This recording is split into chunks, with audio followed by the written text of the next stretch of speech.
नमस्कार दोस्तों, कैसे हैं आप। मैं तारा आपका स्वागत करती हूं अपने चैनल कंथ कहानी की नई कड़ी में। आज का कंथ मैंने लिया है श्री जयशंकर प्रसाद की रचनाओं से।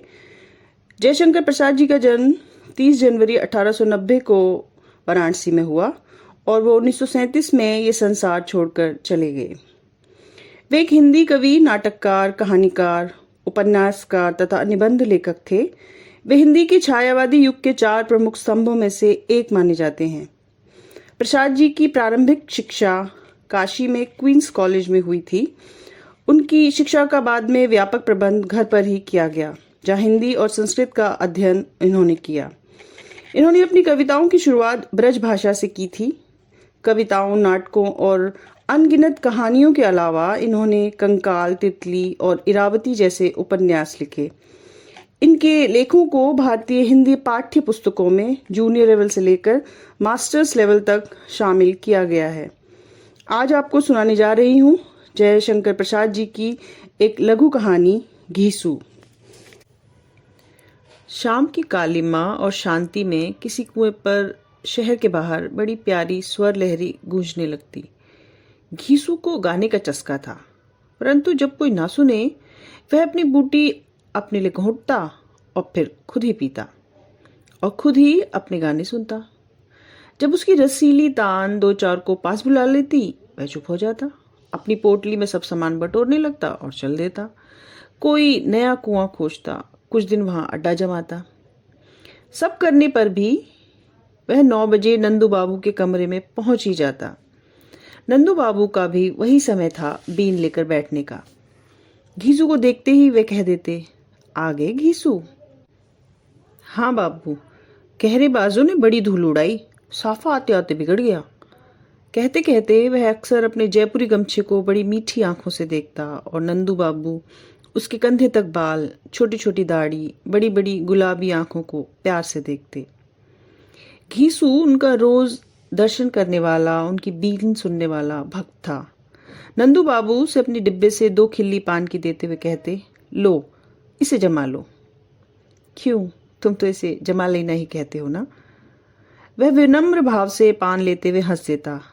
उसके स्वच्छ मोती से दांत हंसने लगते। घीसू की उम्र 25 के करीब होगी। उसकी बूढ़ी माँ को मरे भी 3 वर्ष हो गए थे। नंदू बाबू की बीन सुनकर वह बाजार में कचौड़ी और दूध लेता, फिर घर जाता, अपनी कोठरी में गुनगुनाता हुआ सो जाता। उसकी पूंजी थी 100 रुपये। वह रेजगारी और पैसे की थैली लेकर दशवामेघ घाट पर बैठता। 1 पैसा रुपया बट्टा लिया करता और उसे 12-14 आने की बचत हो जाती थी। गोविंद राम जब बूटी बनाकर उसे बुलाते, वह मना करता। गोविंद राम कहते, बड़ा कंजूस है, सोचता है पिलाना पड़ेगा, इसी डर से नहीं पीता। घीसू कहता, नहीं भाई, मैं शाम को केवल 1 ही बार पीता हूँ। गोविंद राम के घाट पर बिंदु नहाने आती 10 बजे। कभी खुले पैसे लेने के लिए वह घीसू के सामने आकर खड़ी हो जाती। उस दिन घीसू को बहुत खुशी होती। वह कहती, देखो घिसे पैसे ना देना। वाह बिंदो, घिसे पैसे तुम्हारे लिए ही हैं। क्यों, तुम तो घीसू ही हो, फिर तुम्हारे पैसे क्यों ना घिसे होंगे। कहकर जब वह मुस्कुरा देती तो घीसू कहता, बिंदो, इस दुनिया में मुझसे अधिक कोई ना घिसा, इसलिए तो मेरे माता पिता ने घीसू नाम रखा था। बिंदु की हंसी आंखों में लौट जाती। वह एक दबी हुई सांस लेकर दशमेघ के तरकारी बाजार में चली जाती। बिंदु नित्य रुपया नहीं तोड़ाती, इसलिए घीसू को उसकी बातों के सुनने का आनंद भी किसी किसी दिन न मिलता। तो भी वह एक नशा था जिससे कई दिनों के लिए भरपूर तृप्ति हो जाती। वह मूक मानसिक विनोद था। घीसू नगर के बाहर सुबह की हरी भरी क्षितिज रेखा में उसके सौंदर्य से रंग भरता, गाता, गुनगुनाता और आनंद लेता। घीसू की जीवन यात्रा का यही संबल था, वही रास्ता था।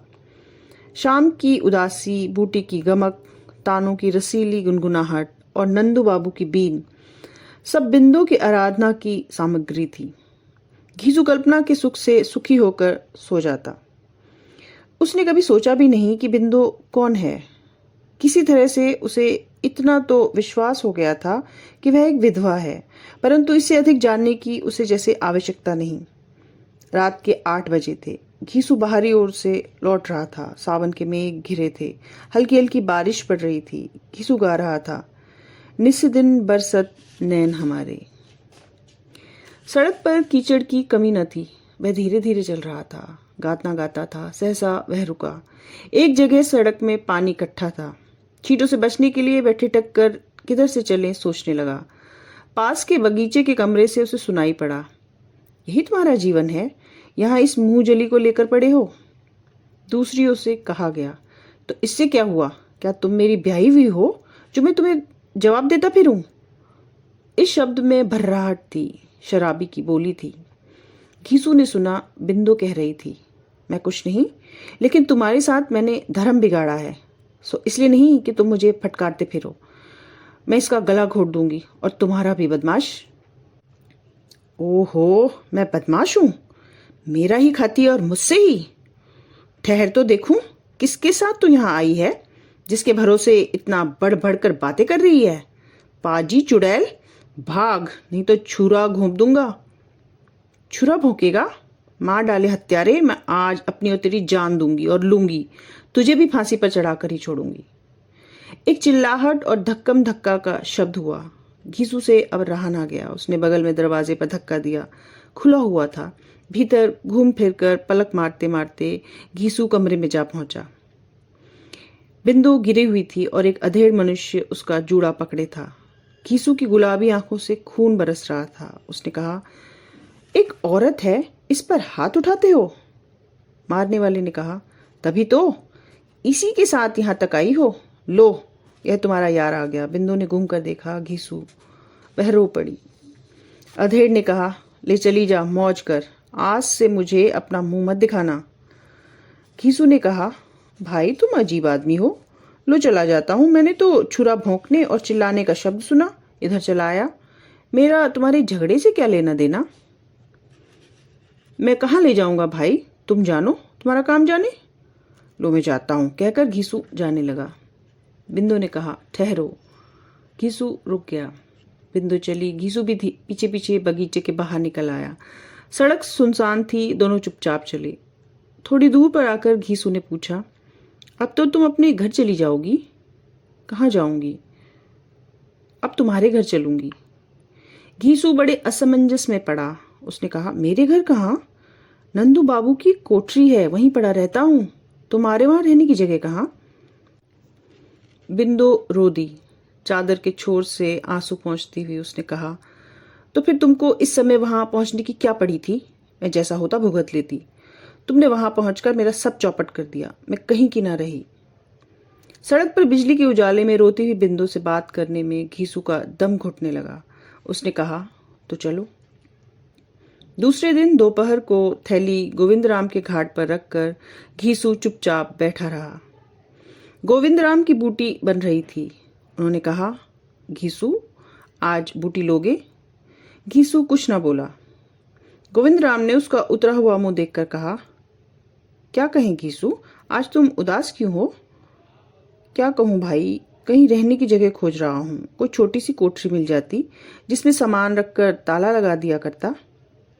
गोविंदराम ने पूछा, जहां रहते थे वहां क्या हुआ? वहां अब जगह नहीं?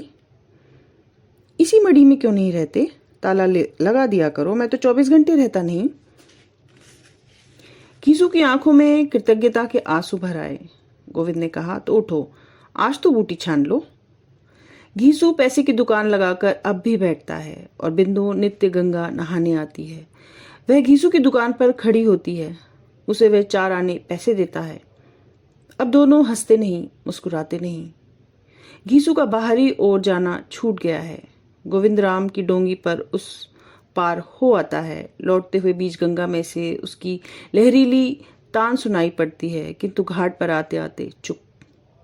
बिंदु रोज पैसा लेने आती है। ना तो कुछ बोलती है और ना घीसू कुछ कहता है। घीसू की बड़ी बड़ी आंखों के चारों ओर हल्के गड्ढे पड़ गए हैं। बिंदु उसे घूर कर देखती और चली जाती। दिन पर दिन वह भी देखती है कि पैसों की ढेरी कम होती जाती है। घीसू का शरीर भी गिरता जा रहा है। फिर भी एक शब्द नहीं, एक बार पूछने का काम नहीं। गोविंद राम ने एक दिन पूछा, घीसू तुम्हारी तान इधर नहीं सुनाई पड़ी, तबीयत ठीक नहीं है?